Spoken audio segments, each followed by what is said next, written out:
ಪ್ರಭು ಯೇಸು ಕ್ರಿಸ್ತರಲ್ಲಿ ನನ್ನೊಲವಿನ ಸಹೋದರ ಸಹೋದರಿಯರೇ, ತಾಯಿ ಧರ್ಮಸಭೆ ಈ ಭಾನುವಾರವನ್ನು ಪ್ರಭುವಿನ ದೀಕ್ಷಾಸ್ನಾನದ ಹಬ್ಬವನ್ನಾಗಿ ಕೊಂಡಾಡುತ್ತಿದೆ. ನಾವೆಲ್ಲರೂ ದೇವ ಪ್ರಜೆಗಳು, ದೇವರ ಮಕ್ಕಳು, ಪ್ರಭು ಕ್ರಿಸ್ತರ ಪ್ರೀತಿಗೆ ಪಾತ್ರರಾದವರು. ನಮ್ಮೆಲ್ಲರನ್ನೂ ಮರಳಿ ತಂದೆ ದೇವರ ಪ್ರೀತಿಗೆ ಪಾತ್ರರಾಗಲು ಆ ಸತ್ಸಂಬಂಧವನ್ನು ಕೂಡಿಸಿದ ಆ ದೇವರ ಪ್ರಿಯ ಸಹೋದರ ಸಹೋದರಿಗಳಾಗಿದ್ದೇವೆ. ಆತ್ಮೀಯರೇ, ನಾವೆಲ್ಲರೂ ತಂದೆ ದೇವರ ಚಿತ್ತವನ್ನು ಮಾಡಲು ಕರೆಯನ್ನು ಹೊಂದಿದ್ದೇವೆ. ನಾವೆಲ್ಲರೂ ಪ್ರೀತಿಯ ಜನಾಂಗ, ಪರಿಶುದ್ಧವಾದವರು, ಹೊಸ ಸೃಷ್ಟಿಗಳು ಎಂದು ಸಹ ಈ ಹಬ್ಬವು ನಮಗೆ ಮನದಟ್ಟು ಮಾಡಿಕೊಡುತ್ತದೆ. ಆತ್ಮೀಯರೇ, ಇಲ್ಲಿಯ ತನಕ ಬೆತ್ಲೆಹೇಮ್ ಗೋದಲಿಯಲ್ಲಿ ಮಲಗಿದ್ದ ಶಿಶು ಯೇಸುವನ್ನು ಧ್ಯಾನಿಸುತ್ತಿದ್ದ ತಾಯಿ ಧರ್ಮಸಭೆ ಇಂದಿನಿಂದ ಜ್ಞಾನ ವಿವೇಕ ತುಂಬಿದ ದೇವರ ವಿಶೇಷ ಶಕ್ತಿಯಿಂದ ಪವಿತ್ರಾತ್ಮಭರಿತ ಯೇಸು ಸ್ವರ್ಗ ಸಾಮ್ರಾಜ್ಯವನ್ನು ಸ್ಥಾಪಿಸಲು ತಂದೆ ದೇವರಿಂದ ಈತನೇ ನನಗೆ ಪರಮಪ್ರಿಯನು, ನನ್ನ ಪುತ್ರನು ಎಂದು ಎನಿಸಿಕೊಂಡು ಲೋಕೋದ್ಧಾರಕರನ್ನು ಎದುರು ನೋಡುತ್ತಿದ್ದ ಇಸ್ರಾಯೇಲ್ ಸಮಾಜಕ್ಕೆ ಶಾಂತಿಯ ಸ್ತಂಭವಾಗಿ, ಬಡವರಿಗೆ ಆಸರೆಯಾಗಿ, ಶೋಷಿತರಿಗೆ ರಕ್ಷಕರಾಗಿ, ಸುಂಕದವರಿಗೆ ಪಾಪಿಗಳಿಗೆ ಗೆಳೆಯರಾಗುತ್ತಾರೆ. ನಮ್ಮೆಲ್ಲರಿಗೋಸ್ಕರ ಪಾಡುಪಟ್ಟು ರಕ್ಷಕರಾಗುತ್ತಾರೆ. ಅವರೆಲ್ಲರಿಗೆ ಬೆಳಕಾಗುತ್ತಾರೆ, ದಾರಿದೀಪವಾಗುತ್ತಾರೆ, ನಮ್ಮೆಲ್ಲರಿಗೆ ಸತ್ಯದ ಹಾದಿಯಾಗುತ್ತಾರೆ. ಆತ್ಮೀಯರೇ,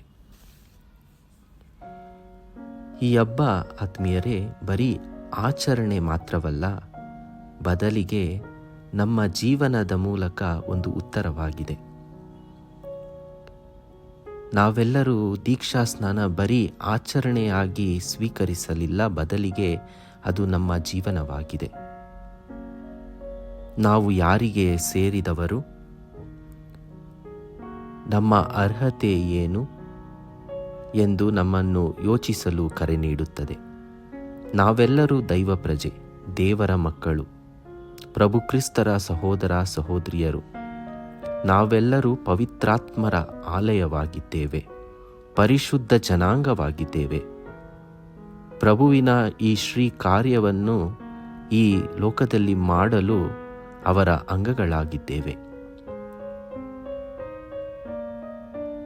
ದೇವರ ಸ್ವರ್ಗ ಸಾಮ್ರಾಜ್ಯವನ್ನು ನಮ್ಮ ಮನೆಗಳಲ್ಲಿ, ನಮ್ಮ ಸಮುದಾಯಗಳಲ್ಲಿ, ಸಮಾಜದಲ್ಲಿ ಪುನರ್ಸ್ಥಾಪಿಸಲು ನಾವೆಲ್ಲರೂ ಕೈ ಜೋಡಿಸಬೇಕಾಗಿದೆ. ಆತ್ಮೀಯರೇ, ನ್ಯಾಯ, ನೀತಿ, ಧರ್ಮ, ಶಾಂತಿಯನ್ನು ಸ್ಥಾಪಿಸುವ ದೈವ ಪ್ರಜೆಗಳು ನಾವು.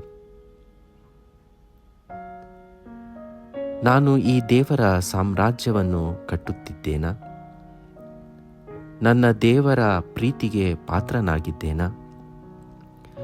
ಪ್ರಭುವಿನಂತೆ ನಾನು ಸಹ ಪವಿತ್ರಾತ್ಮ ಭರಿತ ವ್ಯಕ್ತಿಯಾಗಿದ್ದೇನಾ?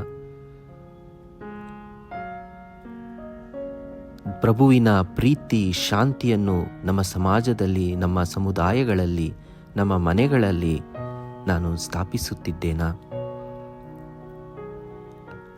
ಎಂದು ಆತ್ಮಾವಲೋಕನ ಮಾಡಲು ಈ ಹಬ್ಬವು ನಮಗೆ ಕರೆಯನ್ನು ನೀಡುತ್ತಿದೆ.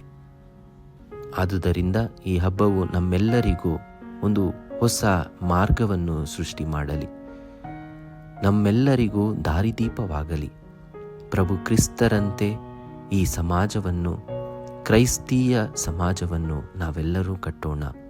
ದೇವರು ನಮ್ಮೆಲ್ಲರನ್ನು ಆಶೀರ್ವದಿಸಲಿ.